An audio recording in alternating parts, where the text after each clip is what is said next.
بسم اللہ الرحمن الرحیم۔ ناظرین کرام السلام علیکم ورحمۃ اللہ تعالی وبرکاتہ۔ ابھی اس وقت ہم موجود ہیں مدرسہ دارالعلوم دیونا ضلع بیگوسرائے۔ یہاں چھوٹے چھوٹے بچے بہت سارے ماشاءاللہ آپ دیکھ رہے ہوں گے، یہ اسکرین پر چھوٹے چھوٹے بچے قرآن پاک کی تعلیم حاصل کر رہے ہیں۔ اللہ تعالیٰ ان تمام کی خدمتوں کو قبول فرمائے، ان چھوٹے چھوٹے بچوں کو خوب محنت اور لگن کے ساتھ پڑھنے کی توفیق عطا فرمائے اور دین کی اشاعت کے لیے ان چھوٹے چھوٹے بچوں کو قبول فرمائے۔ یہ نام ہم آپ کو ملاتے ہیں ادارے کے جو محتمم ہیں، یہاں کے جو اساتذہ کرام ہیں، ہم ان سے ملاتے ہیں اور ہم کچھ جاننے کی کوشش کریں گے، جو کہ عام طور پر مدارس کے حوالے سے بہت سارے الزامات لگائے جاتے ہیں۔ ان تمام الزامات کو ہم چاہیں گے کہ آپ کے ذریعے سے اور چینل کے ذریعے سے ان تمام الزامات کا ازالہ ہو، ان تمام الزامات کو ختم کیا جائے۔ آئیے، ہمارے بہت سارے یہاں پر مدرسے کے ذمہ دار بھی ہیں، مدرسے کے اساتذہ کرام بھی ہیں، مدرسے کے استاد بھی ہیں، اور کہ ہم کچھ جاننے کی کوشش کریں گے مدارس کے حوالے سے۔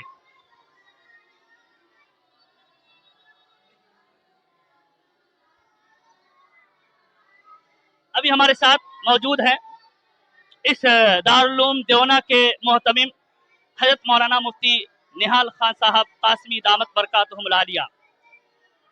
مفتی صاحب، سب سے پہلے تو ہم آپ سے یہ جاننا چاہیں گے، یہ ادارہ آپ کا میں دیکھ رہا ہوں تو غالباً آج پہلی بار یہاں آنے کا موقع ملا، یہ اس ادارے کی سنگ بنیاد کب کی ہے؟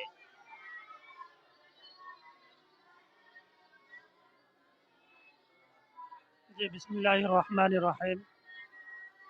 یہ ادارہ بہت قدیم ادارہ ہے اور تقریباً اس کی سنگ بنیاد 1994 میں رکھی گئی تھی، جو سید ولی رحمانی صاحب دامت برکاتہم رحمۃ اللہ علیہ نے اپنے دست مبارک سے اس کی بنیاد رکھی تھی، اور اس وقت سے جو ہے یہ ادارہ چل رہا ہے اور اس کے اندر تعلیم ہو رہی ہے۔ اس ادارے میں کہاں تک کی تعلیم ہوتی؟ اس ادارے کے اندر دینیات اور ناظرہ، حفظ اور اسی طرح عربی، فارسی، عربی اول وغیرہ تک کی تعلیم ہے۔ ماشاءاللہ۔ اچھا مفتی صاحب، عام طور پر یہ دیکھا جاتا ہے جہاں بھی مدرسے کا نام آتا ہے تو ایک بات جو ذہن میں لوگوں کی رہتی ہے وہ یہ کہ بچہ مدرسہ میں پڑھتا ہے تو وہ تو قرآن تک رہ جائے گا، وہ صرف قرآن ہی پڑھ پائے گا، یا پھر اسی طریقے سے وہ جو ہے حدیث کی تعلیم حاصل کرے گا۔ تو اس کے علاوہ یہ دینی تعلیم ہوئی، دنیاوی تعلیم کہاں سے وہ حاصل کریں گے؟ دنیاوی تعلیم تو ان کو آئے گی ہی نہیں۔ دنیاوی تعلیم سے مراد میری یہ ہے انگلش، ہندی، جس کو لوگ دنیاوی تعلیم کہتے ہیں۔ تو کیا یہاں صرف یہی قرآن پاک کی تعلیم ہے، یا پھر آپ نے خاص طور سے ہندی، انگلش، حساب وغیرہ کا بھی انتظام رکھا ہے؟ جی الحمدللہ، ہمارے ادارے کے اندر جہاں دینی تعلیم ہو رہی ہے، اس کے ساتھ ساتھ ہندی، انگلش اور میتھ وغیرہ کی تعلیم بھی جو ہوتی ہے، اور ہمارے ساتھ ماسٹر صاحب موجود ہیں۔ وہ ماسٹر صاحب جو ہے بچوں کو ہندی، انگلش وغیرہ کی تعلیم دیتے ہیں۔ ماشاءاللہ، یہ تو بڑی خوشی کی بات ہے اور ہونا بھی چاہیے۔ اور باضابطہ یہاں تو ہندی، انگلش اور حساب وغیرہ کا ذمہ داروں کی طرف سے، حضرت محتمم صاحب کی طرف سے باضابطہ طور پر اس کا انتظام بھی کیا گیا ہے۔ قابل مبارکباد ہے اور لائق تحسین ہے یہ بات۔ اور بھی اس مدرسے کے اسٹاف ہمارے ساتھ موجود ہے، یہاں کے ہمارے مدرس موجود ہیں، حضرت قاری صاحب، آئیے ان سے بھی کچھ جاننے کی ہم کوشش کریں گے۔ تو قاری صاحب، آپ یہاں درس و تدریس کا انجام دے رہے ہیں؟ جی، اللہ کا شکر ہے، اللہ کا شکر ہے کہ اللہ تعالیٰ ہم سے جو دین کی خدمت قبول فرما رہے ہیں، اللہ کی بہت بڑی مہربانی ہے، اور ہم کوشش کرتے ہیں کہ اچھی سے اچھی تعلیم دے سکیں، اور بچہ یہاں سے پڑھ کر جو ہے اچھا تعلیم حاصل کرے گا، جب اس کی بنیاد مضبوط ہوگی تو انشاءاللہ آگے بھی اس کے لیے اچھا ہی رہے گا۔ ماشاءاللہ۔ تو حضرت قاری صاحب کی یہ تمنا ہے کہ ہم دین کی خدمت کر رہے ہیں، اور انشاءاللہ تعالی یہ بچے دین کی خدمت حاصل، دین کی تعلیم حاصل کر کے انشاءاللہ تعالی یہ بھی آگے چل کر دین کی خدمت کا ذریعہ بنیں گے. اللہ تعالیٰ ان کی خدمتوں کو قبول فرمائے. ہمارے ساتھ ابھی اس مدرسے کے ماسٹر صاحب بھی موجود ہیں. چونکہ بعض دفعہ ہوتا کیا ہے، لوگ یہ سمجھتے ہیں کہ کہنے والا تو کہہ رہا ہے کہ انگلش کی تعلیم ہوتی ہے، ہندی کی تعلیم ہوتی ہے، لیکن ہم کیسے مانیں کہ ہندی کی تعلیم ہوتی ہے، انگلش کی تعلیم ہوتی ہے؟ آئیے ابھی اس مدرسے کے ماسٹر صاحب ہمارے ساتھ موجود ہیں، ان سے بھی کچھ ہم جاننے کی کوشش کریں گے. جی ماسٹر صاحب، آپ یہیں تعلیم دیتے ہیں؟ ہاں، اسی مدرسہ میں تعلیم دیتا ہوں، ہندی، انگریزی اور میتھ. میں چاہتا ہوں کہ اسلام میں جو اردو جو حقیقت علم ہے، لیکن جیون جینے کے لیے اور باہری جیون جینے کے لیے ہندی، انگریزی اور میتھ کا اتی اتم ہے، تاکہ بچے بدیش میں جا کر کسی کا محتاج نہیں رہے. کیا سب یہاں تعلیم ہوتی ہے؟ کیا سب پڑھائی ہوتی ہے بچوں کو؟ آپ جو تعلیم دیتے ہیں وہ کیا سب تعلیم آپ دیتے ہیں بچوں کو؟ بچوں کو جو جس طرح ہے، میں نے جو لوگ کہتے ہیں کہ مدرسے میں ہندی انگلش پڑھائی نہیں جاتی ہے، تو ان کا کہنا تو غلط ہے نا؟ وہ تو غلط. ہاں، 50% سے زیادہ ہر مدرسہ میں یہ ہندی، میتھ، انگریزی کا تعلیم دیا جا رہا ہے، کیونکہ آج کا جو ماحول ہے وہ ماحول کے مطابق اور جیون کو جینے کے لیے، کام کو کرنے کے لیے یہ تعلیم اتی آوشک ہے. ماشاء صاحب، آپ کا نام؟ میرا نام محمد غلام شرف الدین. ماشاءاللہ. یہ یہاں کے ماسٹر صاحب ہیں جنہوں نے یہاں کے تاثرات ابھی آپ کے سامنے پیش کیے ہیں. آئیے اب ہم یہاں کے طالب علم سے کچھ جاننے کی کوشش کریں گے، جو یہاں چھوٹے چھوٹے بچے ہیں جو باضابطہ طور پر تعلیم حاصل کر رہے ہیں. کیا نام ہو؟ محمد عادل. کیا کرتے ہیں؟ قرآن شریف پڑھتے ہیں. اور کیا سب تعلیم حاصل کرتے ہیں؟ اردو پڑھتے ہیں اور جو ہندی بھی پڑھتے ہیں. ہندی انگلش بھی پڑھائی جاتی ہے. جی. تو اس میں کون سی کتاب ہے ہندی کی؟ ہندی کا بھی فارسی پڑھ رہا ہے. ہندی کا بھی ایسی پڑھ رہے ہیں. محمد قسمت. کیا پڑھتے ہیں یہاں؟ حفظ. اور کیا سب پڑھائی ہوتی ہے؟ ساتھ میں اردو، ہندی، انگلش، میتھ. ہندی کی کون سی کتاب؟ ہندی کی کمل ہندی. انگلش کی؟ Basic translation. حساب میں کہاں تک پڑھائی ہو گئی آپ کی؟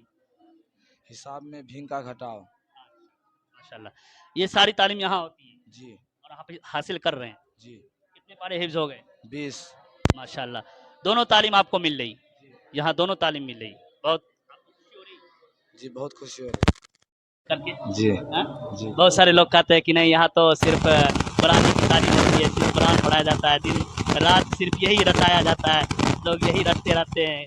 چلو بھائی، وہی الف لام میم اور سیقول اور تلک الرسول اور لن تنان اور والمحسنات لا يحب الله واذا سمعوا ولو اننا واعلموا انما غنمتم يعتذرون اليكم وما من دابه وما برئ نفسي وما يود الذي سبحان الذي. یہی سب خالی لوگ کہتے ہیں، یہی سب رٹائے جاتے ہیں. تو یہ آپ کو تو خوشی اندر سے ہو رہی ہوگی کہ بھائی ہمیں تو یہ بھی تعلیم مل رہی ہے اور اس کے ساتھ ساتھ ہمیں دینی تعلیم بھی مل رہی ہے. جی، بہت خوشی ہو رہی ہے. ماشاءاللہ. چلیے اور بھی یہاں بہت سارے بچے ہیں. خوشی کی بات ہے اور ہونی بھی چاہیے کہ یہاں تعلیم بھی مل رہی ہے. اور ان دشمنان مدرسہ ہم کہیں گے، لوگ تو دشمنان اسلام کہتے ہیں، لیکن اصل ان کا پہلا ٹارگٹ ہوتا ہے. چونکہ بہت سارے آپ تاریخ اٹھائیں گے تو آپ دیکھیں گے کہ جب بھی مٹانے کی بات آتی ہے تو سب سے پہلے مدارس کے اوپر بلڈوزر چلانے کی بات آتی ہے. نہ مدرسے رہیں گے نہ بچے پڑھیں گے. اگر بچے پڑھیں گے نہیں، جاہل رہیں گے، تو ہمیں ان کو مٹانا اور اسلام کو مٹانا بہت آسان ہو جائے گا. لیکن خیر، یہ ان کی سوچ ہے. اللہ ان کو عقل سلیم دے، اللہ ان کو ہدایت دے. اور بھی بہت سارے بچے ہیں. آئیے ہم کچھ اور بھی جاننے کی کوشش کرتے ہیں. یہاں پر ابھی کیا نام ہے؟ فرحان. محمد فرحان. آپ کے ابا کا نام؟ چاند. آپ کا گھر؟ سانسی. جوگیا ساسی، کھگڑیا. ہاں، تو کیا بننے کا ارادہ ہے؟ کاڑی. قاری بننے کا ارادہ ماشاءاللہ. خلاصہ یہ ہے کہ تمام بچوں نے اپنے دل کے ارادے کو ظاہر کیا. کسی نے کہا کہ ہم بڑے ہو کر پڑھ لکھ کر قاری بنیں گے، کسی نے کہا ہم عالم بنیں گے، کسی نے کہا ہم مفتی بنیں گے، کسی نے کہا کہ ہم دونوں تعلیم حاصل کریں گے، دینی اور دنیاوی دونوں تعلیم حاصل کریں گے، انجینئر بنیں گے، کسی نے کہا ہم پروفیسر بنیں گے، کسی نے کہا ہم ڈاکٹر بنیں گے. یہ بچے کا عزم ہے، بچے کا حوصلہ ہے اور بچے کی ہمت ہے کہ یہ اپنے اندر اس بات کو ابھی سے بیٹھائے ہوئے ہیں کہ ہمیں آگے چل کر قوم کی خدمت کرنی ہے، دینی اور دنیاوی دونوں تعلیم ہمیں حاصل کرنی ہے اور قوم کے درمیان جا کر ان کی ہمیں خدمت کرنی ہے. صرف مدارس میں دینی تعلیم ہی نہیں دی جاتی بلکہ دینی تعلیم کے ساتھ ساتھ عصری تعلیم بھی دی جاتی ہے، قرآن کی تعلیم کے ساتھ ساتھ اور حدیث کی تعلیم کے ساتھ ساتھ انگریزی، انگلش اور دیگر چیزوں کی بھی تعلیم دی جاتی ہے. بچے نے پورے حوصلہ اور استقلال کے ساتھ جواب دیا اور اپنے خواہش کا اظہار بھی کیا. ساتھ ہی ساتھ بچے کو اس بات سے بے حد خوشی ہے کہ انہیں اس جگہ یعنی دارالعلوم دیونا میں دونوں تعلیم مل رہی. باری تعالیٰ سے دعا ہے کہ باری تعالیٰ اس ادارے میں رہنے والے تمام لوگوں کی خدمات کو قبول فرمائیں. جو لوگ اس ادارے کی خدمت کر رہے ہیں، تعاون کر رہے ہیں، ان کے تعاون کو، ان کی خدمتوں کو قبول فرمائیں. اساتذہ کرام کی خدمتوں اور محنتوں کو قبول فرمائیں، مدرسین کی خدمتوں کو قبول فرمائیں اور یہاں کے جو ذمہ دار ہیں، یہاں کے جو انتظام میں لگے ہوئے جو لوگ ہیں، ان کی بھی باری تعالیٰ خدمت کو قبول فرمائے. رب ذوالجلال ہم سب کو مدارس کی صحیح معنوں میں قدر کرنے کی توفیق عطا فرمائے.